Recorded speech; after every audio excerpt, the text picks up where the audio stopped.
Amravati police आयुक्तालयात कर्तव्यावर असलेल्या पोलीस कर्मचाऱ्याची स्वतःवर गोळी झाडून आत्महत्या.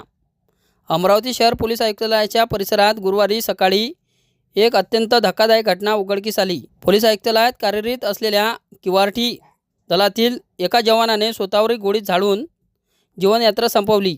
विजय नागापुरे असे मृतक जवानाचे नाव आहे. या घटनेमुळे पोलीस दलात मोठी खळबळ उडाली आहे. मिळालेल्या माहितीनुसार गुरुवारी सकाळी 9:30 वाजता सुमारास ही घटना उघडकीस आली. पोलीस आयुक्तालयात परिसरातील क्यूआरटी कार्यालयातच विजय नागापुरे यांनी हे टोकाचे पाऊल उचलले. गोळीबाराचा आवाज होताच परिसरातील पोलीस कर्मचाऱ्यांनी घटनास्थळी धाव घेतली.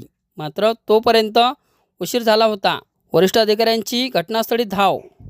घटनेची माहिती मिळताच पोलीस आयुक्त राकेश ओला, उप आयुक्त गणेश शिंदे यांच्यासह अनेक वरिष्ठ अधिकाऱ्यांनी तात्काळ घटनास्थळी धाव घेत घटनेची पाहणी केली.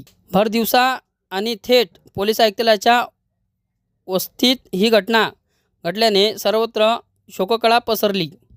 आत्महत्येचे कारण अद्यापही कळू शकले नाही. कर्तव्यावर असताना विजय नागापुरे याने इतके टोकाचे निर्णय नेमकं का घेतला याचे कारण अद्यापही समजू शकले नाही. पुढील तपास पोलीस करीत आहे.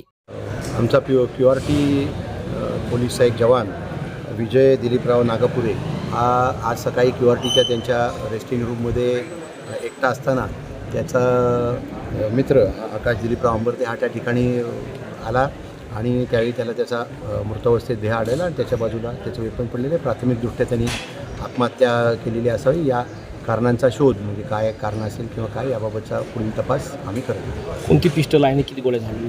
ग्लॉक पिस्टल आहे आणि त्याच्यात एकच गोळी त्यांनी झाडलेली आहे. आत्महत्येचं काही कारण आलं? आता आम्ही त्याचा पुढील तपास करत आहोत. नक्की काय त्याला अडचण होती, काय होतं किंवा इतर काही कारणं होती. आता हे प्राथमिक जी माहिती आहे त्याच्यावरून पुढील तपास सुरू आहे. त्याच्या काय कुठं काही प्रॉब्लेम होता का किंवा आणखीन काही वैयक्तिक कारणासह वगैरे घरगुतीच कारणासह याबाबत तपास सुरू आहे.